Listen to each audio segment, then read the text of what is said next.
So in just a few seconds, I'm going to be playing for you some leaked audio from the Washington Post between Donald Trump and Georgia Secretary of State Brad Raffensperger, where Trump is essentially threatening a fellow Republican because that person will not find him the 12,000 or so votes he needs to win the state of Georgia. Trump thinks he did. Reality says otherwise. The Electoral College says otherwise. But in this audio, you're going to see some very, very troubling things from the president.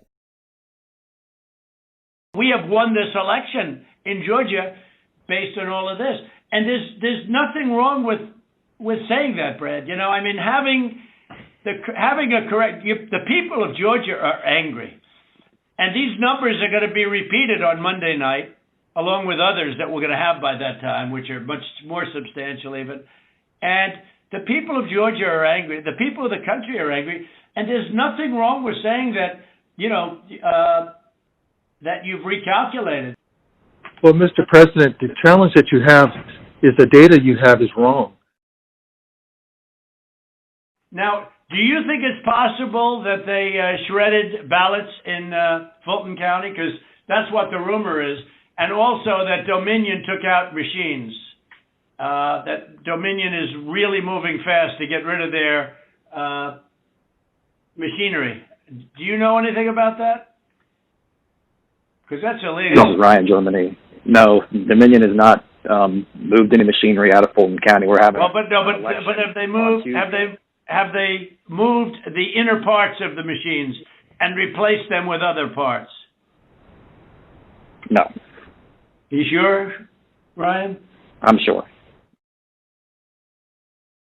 You should want to have an accurate election.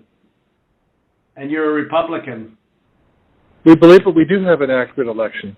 No, you don't. No, you don't. You don't have. Not even close. You're off by hundreds of thousands of votes. You know what they did, and you're not reporting it. That's a criminal offense, and you can't let that happen. That's a big risk to you and to Ryan, your lawyer. That's a big risk. But they are shredding ballots, in my opinion, based on what I've heard, and they are removing machinery, and they're moving it as fast as they can. Both of which are criminal fines, and you can't let it happen, and you are letting it happen. I'm notifying you that you're letting it happen. So, look, all I want to do is this. I just want to find 11,780 votes, which is one more than we have, because we won the state. So tell me, Brad, what are we going to do? We won the election, and it's not fair to take it away from us like this. And it's going to be very costly in many ways. And I think you have to say that you're going to re-examine it, and you can re-examine it, but re-examine it with people that want to find answers, not people that don't want to find answers. For instance, I'm hearing Ryan, and he's probably, I'm sure, a great lawyer and everything, but he's making statements about those ballots that he doesn't know. But he's making them with such, he did make them with surety, but now I think he's less sure, because the answer is they all went to Biden. And that alone wins us the election by a lot. So. Mr. President, you have people that submit information, and we have our people that submit information, and then it comes before the court, and the court then has to make a determination. We have to stand by our numbers. We believe our numbers are right. Well, under law, you're not allowed to give faulty election results, okay? You're not allowed to do that, and that's what you've done. This is a faulty election result. And honestly, this should go very fast. You should meet tomorrow, because you have a big election coming up, and because of what you've done to the president, the people of Georgia know that this was a scam. And because of what you've done to the president, a lot of people aren't going out to vote. And a lot of Republicans are going to vote negative because they hate what you did to the president. Okay? They hate it.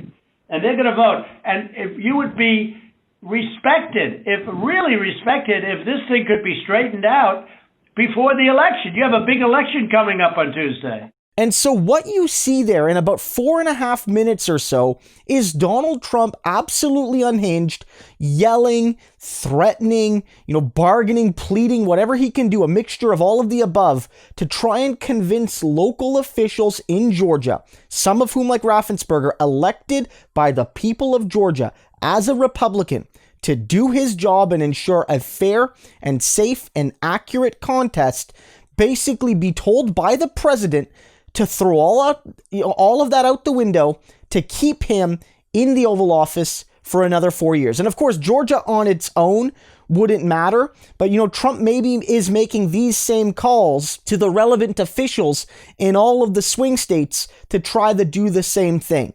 This is the president of the United States, without exaggeration, threatening one of his own party members because that party member won't rig a contest for him. That's what we're talking about here.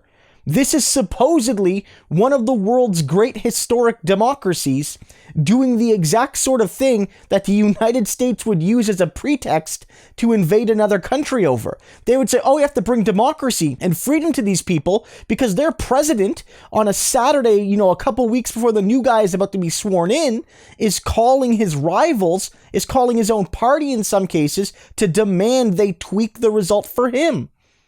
Like, this is more. Trump has leaped over the Rubicon. This is absolutely disastrous. It's despicable. It is anti-democratic. It spits on the Constitution and the will of the American people, and on the division of powers between local and state and federal officials. This is why all of this coverage on Trump, it's not exaggerated. It's not overkill. Like, the coverage on Trump's effort and Ted Cruz's effort and Josh Hawley's effort and the effort of 140 House members to try and overturn a result that was given historically to Biden. I don't even like Joe Biden, but he won the election. He won. And the effort to deny this is truly despicable and historic in its awfulness and how scary it is. You have a president here looking for anything. Is it possible that some tampering might have occurred? And they're like, no, nothing happened. Can you find me votes? That's the scariest thing there. I just need you to find me votes. And he's holding his own party hostage, as I noted, because remember, what he says here is clear. If you don't do this for me, Republicans in Georgia will blame you if Perdue and Loeffler lose. So Trump's already got his exit plan. I am going to torch my own party, my own country, my own country's legacy and founding documents, all because I'm a giant, whiny, totalitarian baby. This man is a threat to democracy, and it's a darn good thing he did actually lose in November.